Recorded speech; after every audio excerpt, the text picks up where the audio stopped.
Guys, good morning. Good morning, good morning, good morning. How's everyone doing? Well, yes? Speak to me, speak to me. Yes?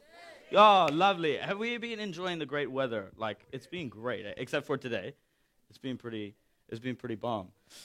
So, as Megan and Malcolm said, we've arrived to the end of our series. This is the final day. This is El Finale. And it's been, I think, a great series. I think it's been an enlightening series as well. And hopefully for you guys, it's also been enlightening. And if you've missed out on a couple of weeks, it's all good. Don't worry about it. But we've been talking and we've been exploring this idea of being fishers of men and going fishing and sharing the message of Jesus and sharing the message of love.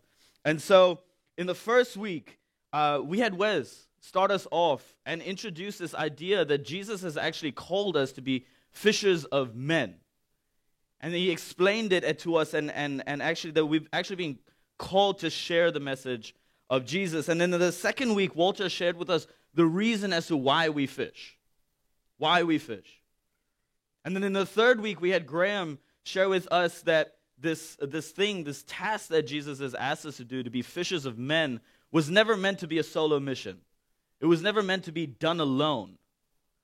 But he used this beautiful image of the fishing net and how we're actually knots together in this net that make this whole net, and it's together as a community that we share the message of Jesus. And then last week we had Wes clear up some muddy water ideas of what we had about church. And he preconceived ideas of what church should be like, the people in church, and all that kind of stuff. And he also shared with us that sometimes we've overcomplicated this message that was never meant to be complicated. Never meant to be complicated. And now we've come to the end. We've come to the last one. And so what I wanted to do is I wanted to start off by sharing a story about my brothers and my parents and myself. And so basically what I want to say is we're not, my parents are embarrassed right now over there, but we've grown from this. We've grown away from this. But my brothers and I, in a little bit, we're like mini hoarders and stashers of some, like, one thing in particular. Like we don't like hoard away like newspapers or I don't know what else people do. But what we do is we hoard away plates. And we hoard away bowls and mugs and cutlery and all that kind of stuff. And so basically what happens is we go and serve dinner or like lunch, make lunch, and then we go to our rooms and we'll eat and we'll watch a movie and it's like, oh yeah, great. And then we'll kind of just leave our plates there in the room. And so we'll do this multiple times, and just imagine 3 boys, we're all doing this. And so it comes to the point where, man, there are like no plates in the cupboard whatsoever. So we'll come to dinner and there's like, where are all the plates? And where are all the cutlery? And then it got to a point where we'd have guests over for dinner and we wouldn't have sets of plates. And we wouldn't have enough forks and knives. And so my parents were like, no, this is not happening. And so they went out and bought sets of dinner plates and all that kind of stuff, cutlery, and said, you guys are not allowed to touch this whatsoever. And we didn't. And I'm just saying this, like we're kind of like squirrels in that sense. We'd kind of like take nuts and all that kind of stuff and then stash it and completely forget about them. And it got to the point, man, it was nasty. We've thrown away so many plates and bowls and cups. It was disgusting. But in saying that, we have moved away from that. We are now mature people, I think. But we've moved away from that. But the reason I'm sharing this, and as I was remembering this story, it occurred to me that in some way or form, we stash things away. We all stash things away. It might not be plates, it might not be bowls, but in some way or form, we hoard and we stash away something. We take or we get given things and we kind of just keep it for ourselves without giving back or sharing. And so this whole thing, this whole thought process of hoarding and stashing away actually came when I was reading a story found in the Old Testament of the Bible. In 2 Kings chapter 7, and to give you guys context of the story, right? We're kind of like in the middle of it. And the context is there was this Aramean king. His name was Ben-Hadad, and he decided, you know what, I am going to lay siege on the city of Samaria.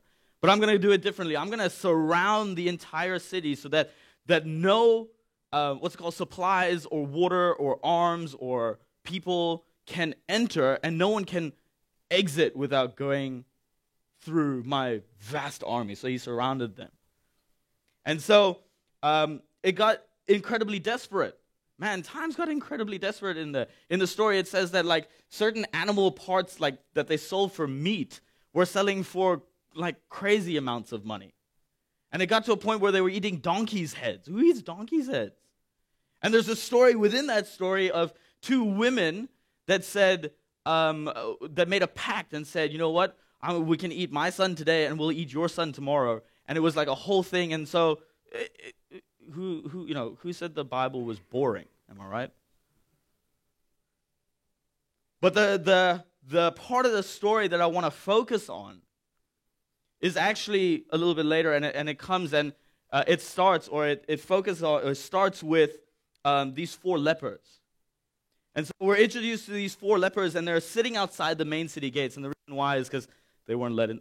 Obviously, they weren't let inside because they were lepers. This is a different story. Anyway.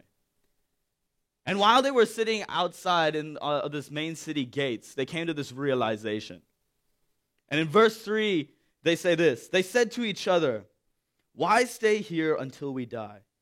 If we say we'll go into the city, the famine is there, and we will die. And if we stay here, we will die. So let's go over to the camp of the Arameans and surrender. If they spare us, we live. If they kill us, then we die." So they have this, they're like, yo, guys, we have three options, two of which end anyway, we die.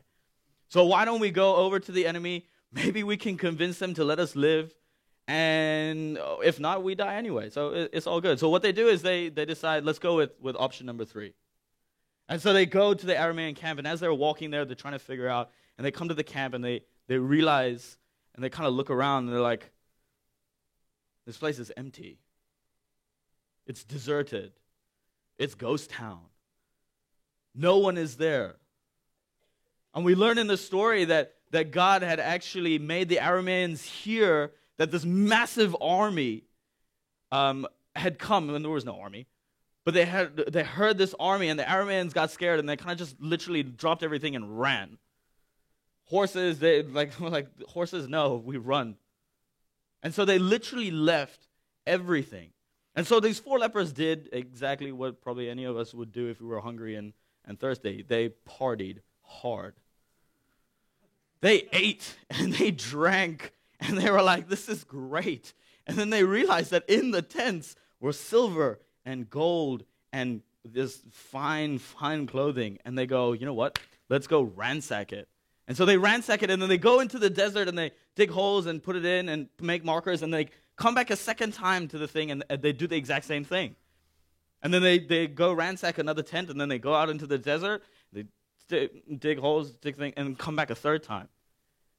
And during the third time, they have another realization. They're like talking in all that kind of stuff, and then they have this other realization. And this is what they say. In verse 9, then they said to each other, "We're not doing right. This is a day of good news, and we are keeping it to ourselves. If we wait until daylight, punishment will overtake us. So let's go at once and report this to the royal palace." This realization that they had was they found this invaluable treasure. They had silver, they had gold, they had fine clothing and weapons and horses and food and drink. Everything that the city did not have. And so they came to this, man, what we're doing, what we're not sharing about this great day is not right. And they say, if we wait until daylight, so even if we wait a couple more hours to go and share this, punishment will overtake us. And I read this word punishment, I was like, ooh, that's not cool. And then I did a little digging, and the Old Testament was written in Hebrew. And the Hebrew word for punishment is closely linked to the word guilty or guilt. So what they're saying is, even if we wait until daylight, guilt will overtake us. Punishment will overtake us. This crazy guilt will overtake us. So let us go and share this with the royal palace, with the people that are struggling. And so for us, I truly believe this because we can see it in our world. The one thing that we hoard and that we stash away for ourselves is love. Is love. And we all do this, and we all do this to certain degrees, including myself. I'm not just telling you guys. But we all do this to certain degrees. And the thing is, it's actually communicated to us so clearly in the Bible, in the New Testament and all that kind of stuff, but it's communicated to us so clearly. And there are so many versions of it, but the one that I want to focus on is found in 1 John chapter 4:11, and it says this: Beloved, if God so loved us, we ought also to love one another. And what I love about this word love is that it's not like our understanding of love sometimes. It's not the Notebook kind of love or like any Nicholas Sparks movie kind of love. It's not the sappy romantic love. The word love that he's using is the word agape. And it's a Greek word. And I was like, yo, this is great. And for some of us, we've actually explored this a while ago. But when translated, the word agape means unconditional love. And more than that, it means invaluable love. And even more than that, if I have agape style love to a person or a thing or whatever, it means I hold that in immeasurable value. That person or that object or whatever means more to me than anything in the world. Than anything in the world. And so, if we look at this verse, it appears three times. In beloved, in loved, and love. And it's all the same. It's just a conjugation of the word agape. And so if that's not clear enough, in the entire chapter 4 of 1 John, the word agape, or its conjugation of the word, appears 30 times. 30 times. And so, and as it's throughout the entire chapter, it's communicating to us that the love that God has shown us is the same love that we show to people. Is the same love that we show to others. And for those of us who believe in God or follow God, we know that Jesus, his Son, is the encapsulated physical form of God's perfect love. And that he gave that love so freely to us. So freely. And it is a love that, if it's not shared, that we would actually feel guilty about. And for those of us that don't follow God, and it's perfectly all right that you don't, the same thing applies. So often we get given, or we take love and we hoard it and stash it away. We keep it for ourselves. And we forget that it's actually something that has to be shared. This agape style love. That it has to be given to others. See, sharing about Jesus or sharing about this message of love isn't just about speaking about him. It isn't just about speaking about his character or what he has done or what he has modeled. And I'm not harping on it because it's actually a good thing to speak about that. You should. But actually, it's It's something that we actually live out. It's something that we have to do in our own lives. It has to be done. For some of us here, if not all of us, the reason that why we are here today, and I'm not just talking about church, I'm talking about literally functioning, and in some cases literally alive.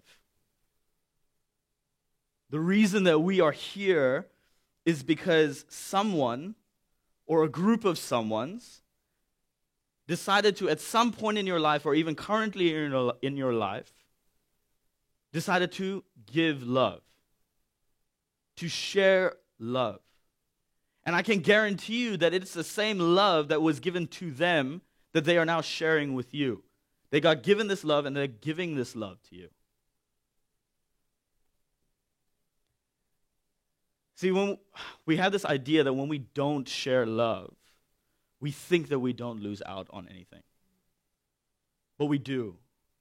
We do lose out on something, and it's something deep within us that we lose. And I don't know what that is, but I think we all have an idea of what it could be. It's something deep within us.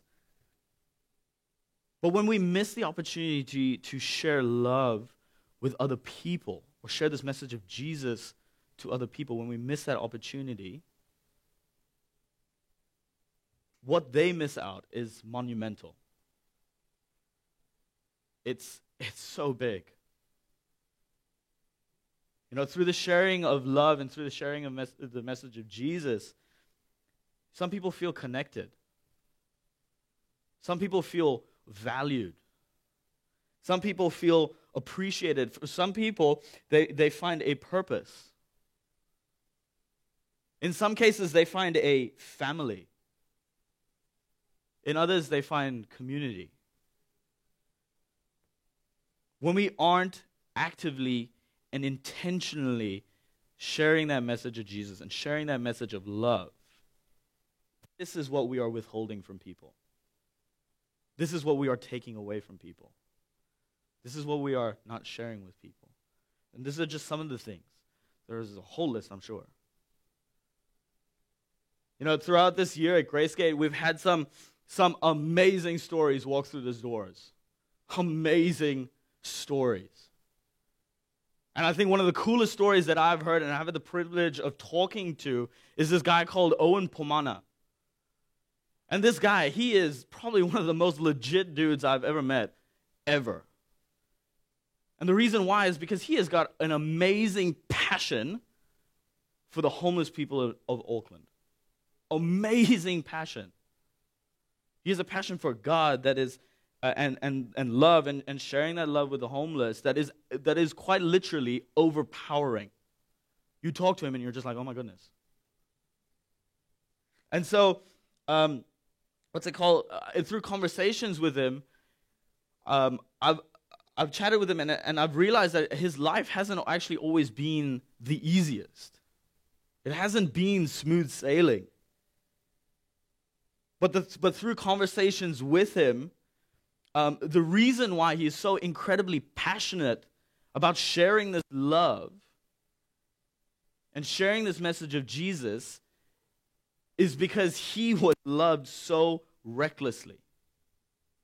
He was loved so recklessly from God and from people that walked alongside him, that came alongside him in his journey in life. So for him, the reason why he's so incredibly passionate about loving the homeless so recklessly is because he was loved recklessly first. And so that outpouring of love that he got, he is now giving to people. He is sharing with people. And those people are the homeless. And it's such a beautiful story. And hearing these stories, when I was remembering this story, I was like, man, this is like one of the reasons why we go fishing. This is one of the reasons. This is beautiful. And it also reminded me that this message of Jesus, this message of love, was never meant to be hoarded or stashed away. It was never meant to be kept and only for us. It was meant to be given. It was meant to be shared. And it was meant to be given freely. So what I want us to do, I want us to imagine.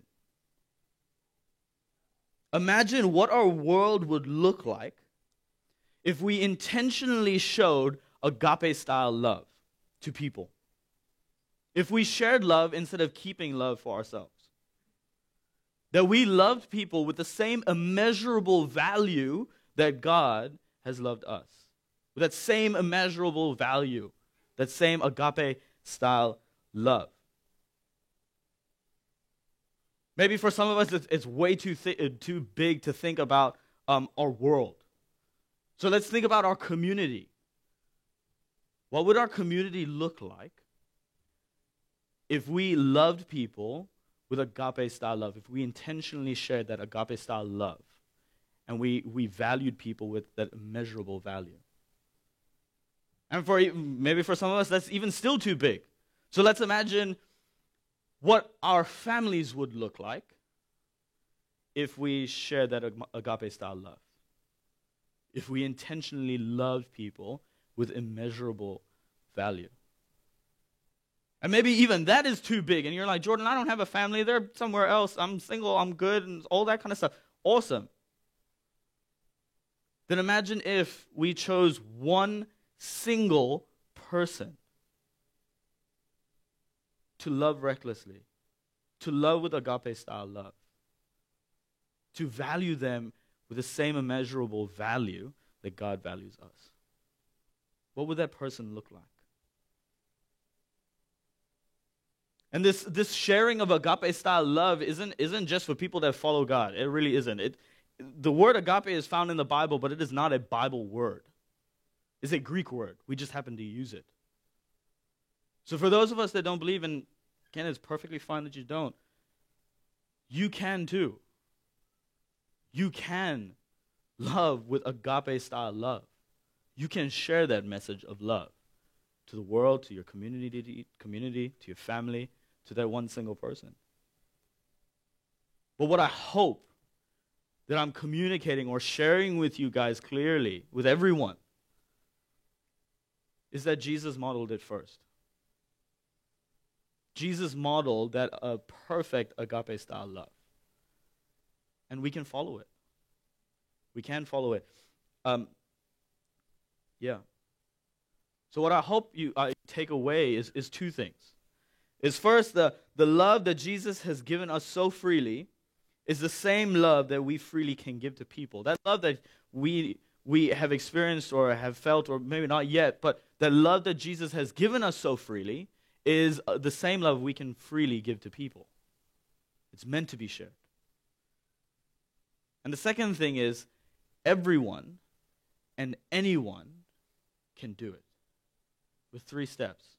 We're in 3 steps. Be specific, be intentional, and be in conversation with God.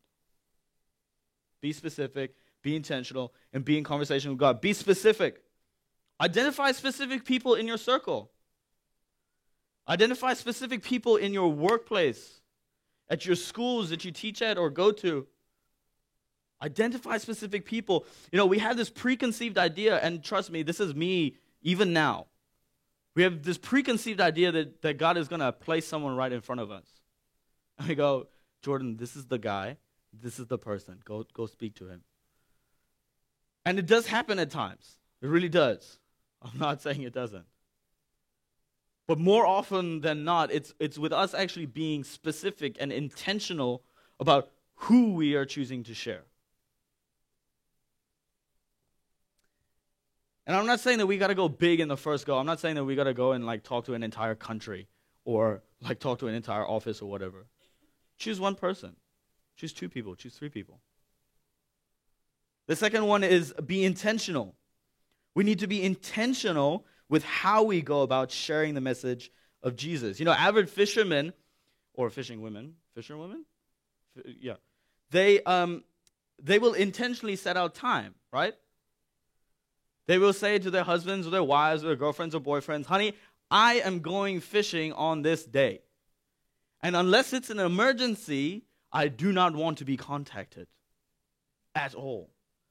It's going to be me, my mates, my boat, my trusty fishing rod, and the bountiful amount of fish I'm about to catch as they walk out the door confidently and return with nothing. But avid fishermen will say, we'll intentionally set out a time to go and do that. So why don't we? Often we aren't intentional about this. We say we leave it up to the ones that are paid to do this, that it's their job to do it. Now, we've talked about this. Everyone and anyone can do it. And we should. And we can. Be intentional in the way you share the message of Jesus and you share the message of love. And then the last one is be in conversation with God. And even for me, this is a part that we forget. I forget this all the time. I'm like, let's go. And I forget that this last bit, the being in conversation with God, is probably, it is, the most important part of this entire process.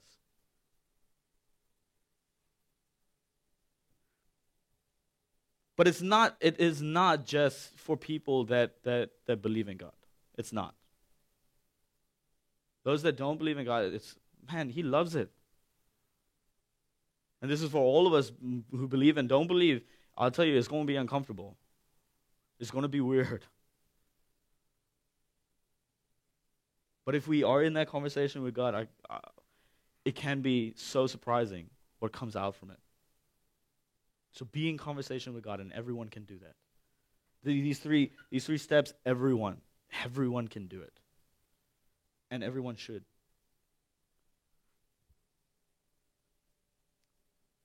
So why? These are just the practical steps. These are just like hey, look, these are the practical reasons why we should and that we can. But there's actually more to it than that as well. I'm come back to 1 John 4:11. In it, he says we ought to. I don't know if it's going to be up there, but he says we ought to. And when I first read it, I was like, here we go. We ought also. And when I first read it, I thought, John, you're kind of being kind of like iffy about it. It's kind of like you're saying, it's okay, guys. Like, God has loved us this way, so like if you want to, you can. It's a suggestion. Like, there's no pressure. You just, you can kind of go and do it, but there's no pressure. You don't have to worry about it. It's all good. And I was like, this I don't know. It doesn't sit right. And so the Greek word for this, when it's translated, I can't remember the Greek word for it, but when it's translated, it means obligation or like a moral obligation. And so John's not saying, hey, this is a suggestion. John's saying, hey, we are obligated to. And I'm going to take a step further and assume what John is saying is, hey, we're actually created to. We're designed to. We were made to share this message of Jesus and share this message of love. Because God shared this love with us first. Because when we share this love, right, that was so freely given to us, right? People that feel disconnected, and you know what? It might be some of us here today. People that feel disconnected feel connected. People that feel undervalued, and that might be some of us here today, are immeasurably valued. People without a sense of family, and that might be some of us here today, have an eternal family, a forever family. And what about our imagine if scenarios of the world and our community or families with that one single person? See, sharing this message of Jesus, of love, is not something that we can be lazy about. It's not something that we can just sit back and just wait for an opportunity to arise. This message that we are sharing, we actually have to be proactive about it. We have to be intentional and actively sharing it and living it out in our lives. And for some of us here, it might be the most challenging thing that you have heard. And I'm going to be honest with you, when I was thinking about this and writing this part specifically, I was challenged. I sat for a good 45 to an hour thinking about this. Because it occurred to me, how many moments have I let slip by when I could have shared love to someone? Shared this message of Jesus, given that love that was so freely given to me. And probably to people that needed it the most. That desperately needed it. And so I can understand the hesitations that you might have. I can understand the anger and the frustration and going, Jordan, why are you even talking about this? I can understand it because that was me. I mean, that is me. But I actually want this to be encouraging us. I want us to leave today feeling encouraged. That we can and we should. That this love that was so freely given to us is a love we can freely give to people. And that we should freely give to people. So imagine if we chose to be known as a community, or even as individuals that loved people as recklessly as God loved us. That we loved people with immeasurable value, with that agape style love. What if we were known to be that community or that individual person? What would it be like? Imagine if. So I'm going to invite the band up. And as we leave today, I want to encourage you guys, don't forget. So often we leave on a Saturday or whenever, and we forget everything. We go, oh my goodness, that was so great, and then we kind of just forget. Don't forget this series. Don't forget this Go Fish series. Don't forget what has been shared and spoken about over the course of 5 weeks. Because this is about sharing the message of Jesus, and it's about sharing the message of love. So don't forget that. Don't hoard and stash away love. It was never meant to be hoarded or never meant to be stashed away. It was meant to be given. And it was meant to be given freely. The love that Jesus has given us so freely is the same love we can freely give to people. And everyone and anyone can do it. So as the band plays their little piece, we're going to have some people, they're going to come around and they're going to give you a card. And they're going to give you a pen. And what I want to do, and I'm going to do this too, is I want us to write 3 names down at least. Well, 3 names. And if that's too difficult, write one person's name. But write someone's name down that you can specifically and intentionally share that message. And share that message of love. Share that message of Jesus. Hey God, first and foremost, I am so grateful for the God that you are. A God that loved us so freely and gave that love so freely to us. I'm so grateful that you've done that for us. God, I just pray that as we leave today, as we finish off this series about fishing and being fishers of men and actually sharing that message of Jesus and sharing that message of love, I just pray, Lord, that we leave here today encouraged. Encouraged in the fact that we have been given this love freely. And encouraged in the fact that we can all share it. And that everyone can do it. Everyone should do it. So I just pray as we leave today that we leave with that sense of that we can. That we be specific in the people that we have chosen. That we be intentional in the way that we share that love. And most important, that we be in that conversation no matter how uncomfortable and how weird that it may be. Because we can be surprised and we will be surprised. So I just pray that as we leave today. In Jesus' name, amen.